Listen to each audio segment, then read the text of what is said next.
Is this the cheekiest blackbird in the whole of Wales?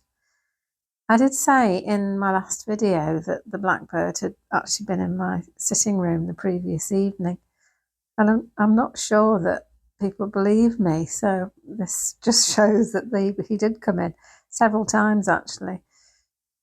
Not quite sure what he thought he was going to do when he came in. There certainly wasn't any food for him. And then the robin came in as well, but he didn't stay very long at all.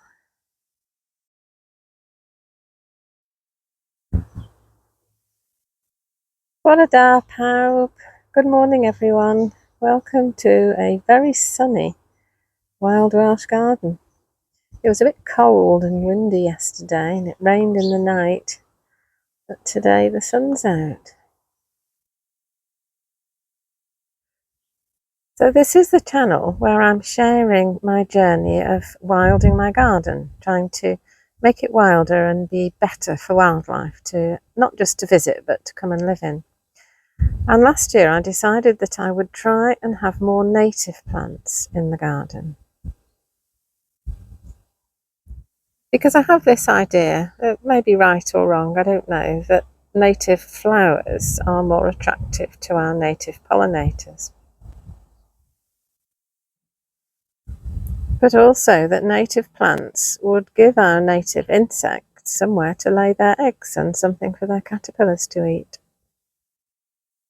I know it sounds a bit weird actually to want to attract caterpillars into your garden. Most people just see caterpillars as pests. But if I want the pretty things, the birds and the butterflies and the moths, then I have to have the caterpillars. The caterpillars to turn into the butterflies and moths, and for the birds to eat. So that's the plan. And also because a lot of our native flowers are very lovely.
These aren't native plants, these are Shirley poppies, but they're self-seeded in the greenhouse, and I just thought I'd show you them because they're just so lovely. The pollinators do like the flowers of the non-native plants as well. This is a honeybee on the flowers of Geranium roseanne. Of course, honeybees aren't really wild bees, they're farmed bees, and so sort of attracting native pollinators, they don't really count. But here there's a little solitary bee which appears to be asleep in this Geranium roseanne flower. Oh no, waking up.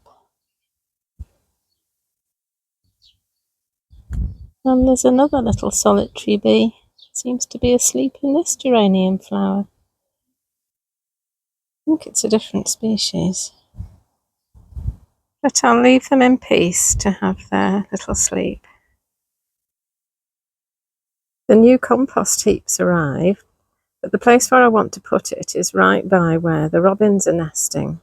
So it's staying here for the moment. But fingers crossed everything's going well. The adults are looking after the young and the chicks are growing. So hopefully next week we'll have some fledgling robins in the garden. And I'll have some new compost heaps. But just at the moment, I'm going to sit in the breakfast room and have my breakfast. One of my lovely followers commented, "What a lovely garden this is, just to sit and listen to the buzzing and the tweeting." And I thought, yeah, and how often do I ever do that? I'm not actually very good at just sitting and sort of experiencing. So I've brought my breakfast out into the breakfast room. And I'm just going to sit here and listen to the buzzing and the tweeting. So thanks, Lorraine.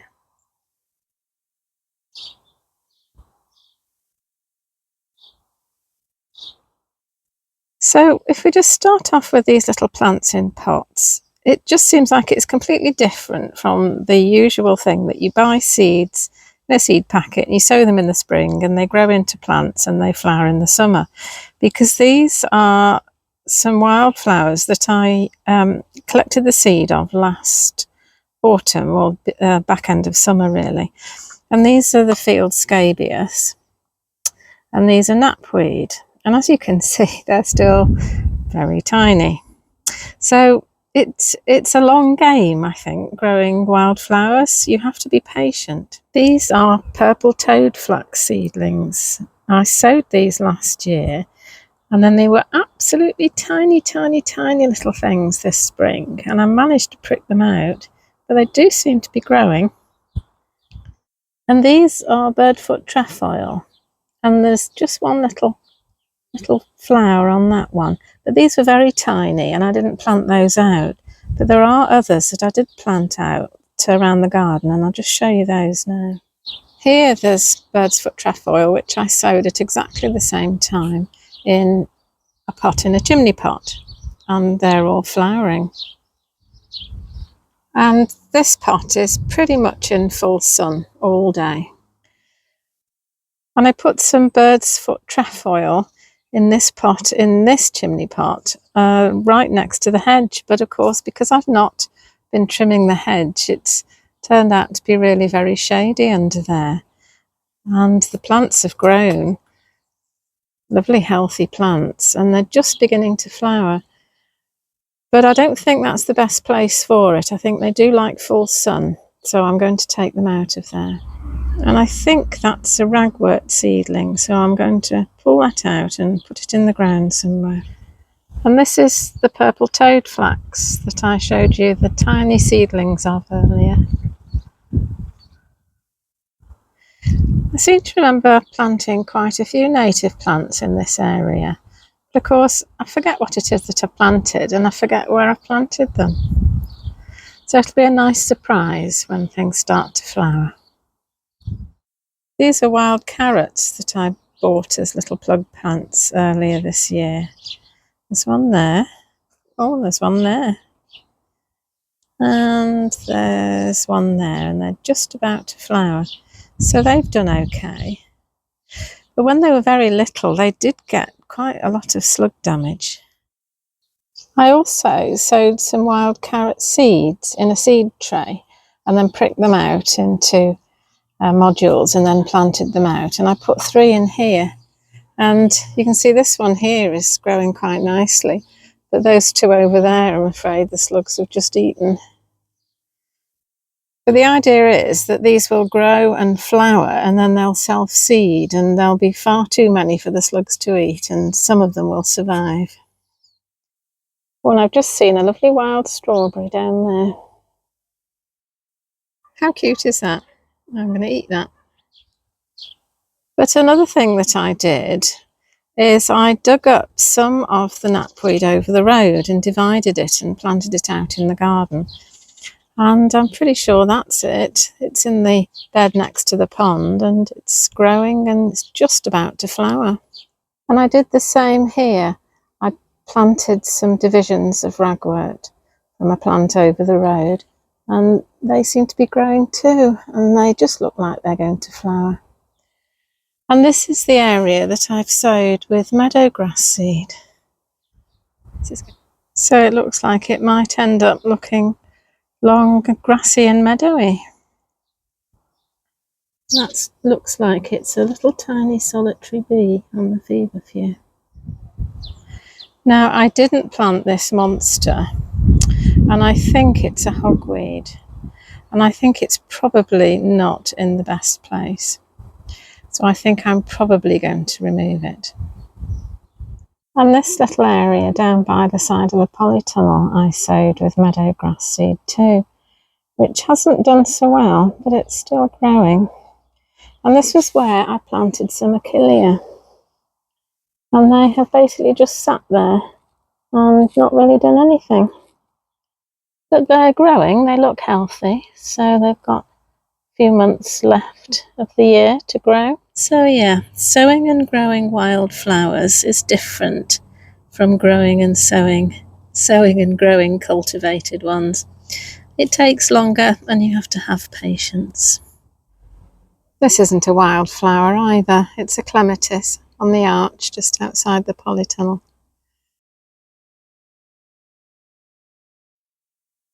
This is a native plant, and I think I planted this years ago, and it's just coming into its own this year. It's the first time it's ever flowered, but there's a lovely, lovely red cardinal beetle living on it at the moment.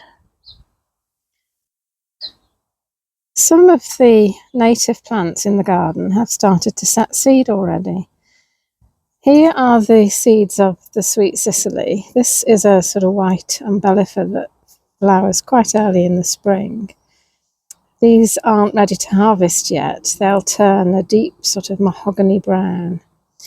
And if you want to sow those, you have to give them a period of quite cold weather. So you either sow them and leave them out over the winter, or you put them in the fridge for a few weeks. And here are cups full of red campion seeds. These are the spent flowers, which will turn into these cups, which are full of little tiny black seeds. So what I'm going to do is just pull these off and collect the seeds of them. So there are 4 little cups, and what you do is you just sort of squish them, turn them upside down and a bit of a squish, and all these lovely seeds come out.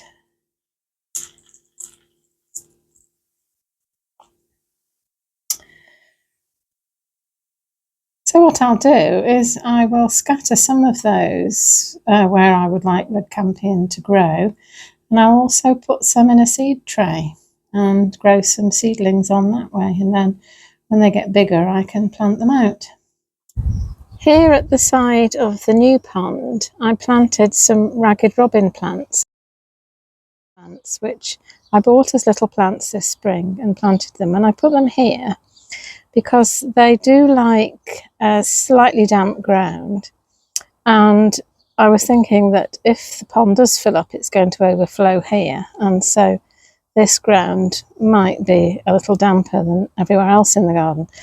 They actually look much better en masse, and there's only a few plants here, but they have begun to set seed.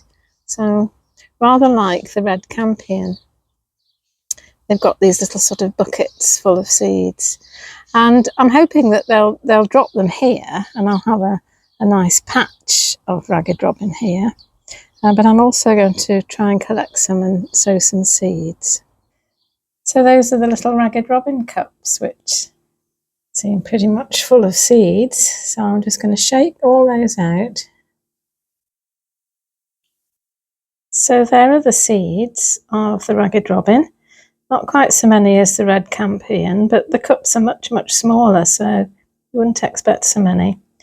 I've left quite a few still on the plant, and there's 5 plants there, so there's plenty of seeds to drop to the ground and hopefully self-seed for next year. But I'm going to put these into a seed tray and see if I can get some little plants as well. I thought I'd give you an update on the lawn as well. I mean, it's looking absolutely lovely. I do have to say it's mostly red clover, but it's just looking lovely. The red clover with the Yorkshire fog, because they're sort of pinky flowers as well. It's just totally impractical. You can't do anything other than look at it, really. And so I've started to cut it down over there. I can't use the mower, so I'm using a bill hook. One of these.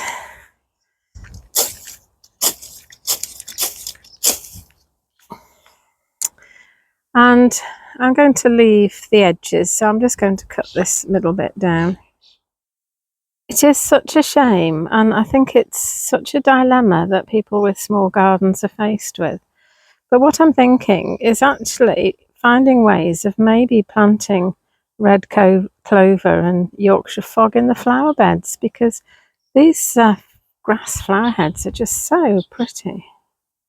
And also, while I was here, I did notice this. Our friend, the Eurasian bee beetle, has come into the garden on the red clover. I found several of these on my Rosa complicata over the road last week. The larvae feed on dead, rotting wood.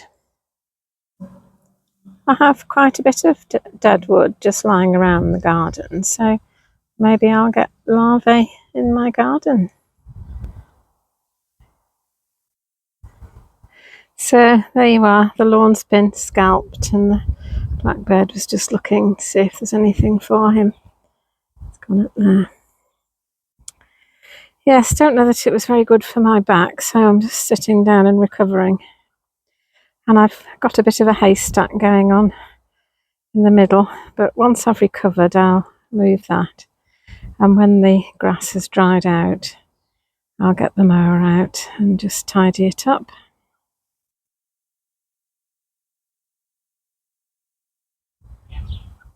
But I've left a couple of feet around the edge of long grass and red clover. And down this side as well. But while I was here, I did notice this. It's a bird's foot trefoil. I do remember planting it, but it's never flowered, so that's good. And there's also a fox and cubs there.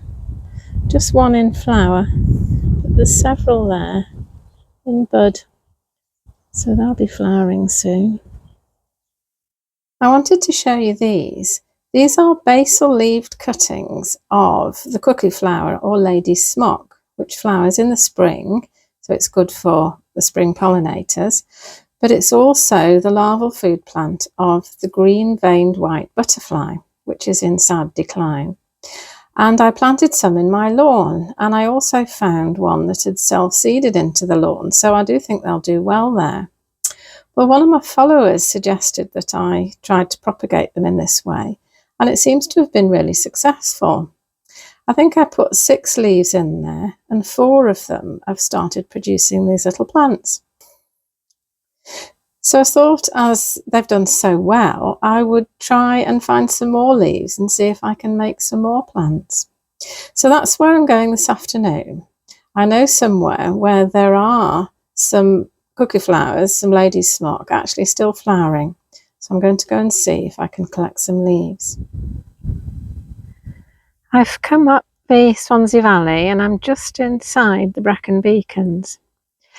So the plants where I got the leaves of the cuckoo flower that I've propagated from, I actually found on the mountain just behind my house. So I went up there a few days ago looking for them, but the sheep in the field now, and the sheep have eaten them all. So then I remembered that there was a lovely patch just down the road. So I went down there looking for those, and somebody had trimmed them all away. So, you know, it's no wonder that our native wild plants and our native creatures that depend on them are in decline. Anyway, I've come to this lovely field here that isn't managed at all. No sheep and no strimmers. It's just next to a car park. Just over there. But down here,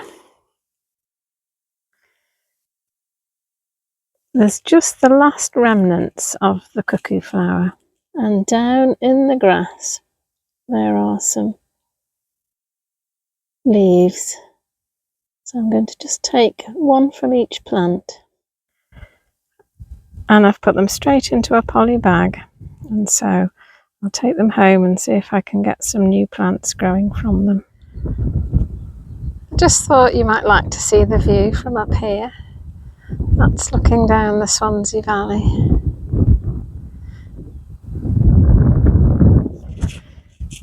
That little mountain over there is Crybath. That's the little mountain behind my house. And then that's the Abanai Brycheiniog, the Brecon Beacons as well, stretching into the distance with Van Brycheiniog up there.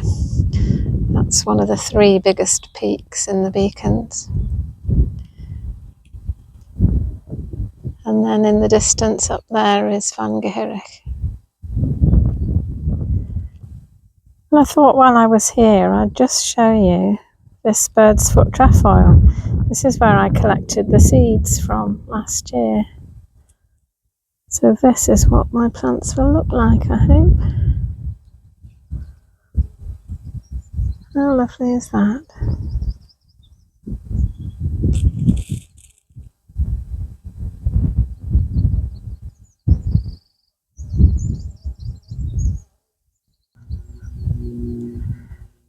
Lovely view there of Van Brycheiniog in the sunshine, in all his glory.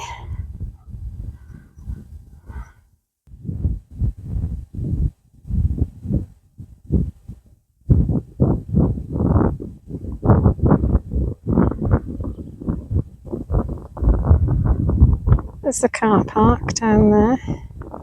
So I had a bit of difficulty finding a space. This looks all lovely and natural and wild, doesn't it? But it's not. It's all post-industrial, and I'm standing on an old railway line that goes up to an old quarry up at the top. So here we are back in the garden with the poly bag that I put some grass and some water in just to keep the leaves cool on the way home. But here are the leaves of the cuckoo flower, and I've just laid them on the compost and sort of pressed them in a little bit so that they're in good contact with the compost. I think that's all I did last time. The compost was damp already, but I'm just going to give it another smidgen of water and then put it in this big poly bag here. So that's that one. That's going to go on the kitchen window ledge so I don't forget about it. And here's the one I prepared earlier. So I'm going to see if I can sort of prick these out almost, these little plants, and pop them into those pots there.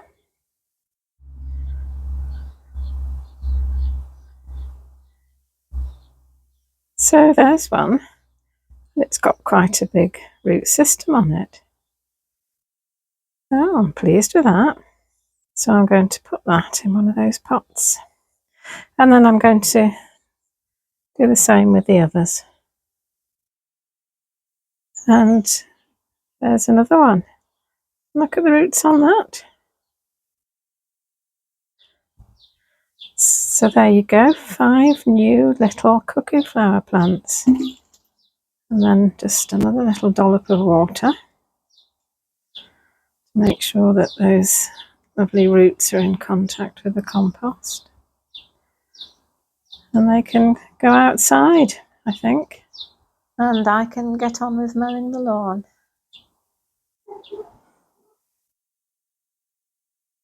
So there's the new lawn with a very untidy border. Lovely geranium. And there it is from the other side. It's such a small lawn, it just looks like a wide path through the middle, really. And then to the steps down to the woodshed there. And to the stepping logs through there. This is the view from my seat in the summer house. And as you can see, it's wine o'clock. So cheers, everybody. Thanks for watching the video. Thanks for visiting me again in my wild Welsh garden. If you'd like to come again for another fun-packed adventure, then please subscribe to the channel, like the video, and I'll see you in the next video. Bye! Wildflowers!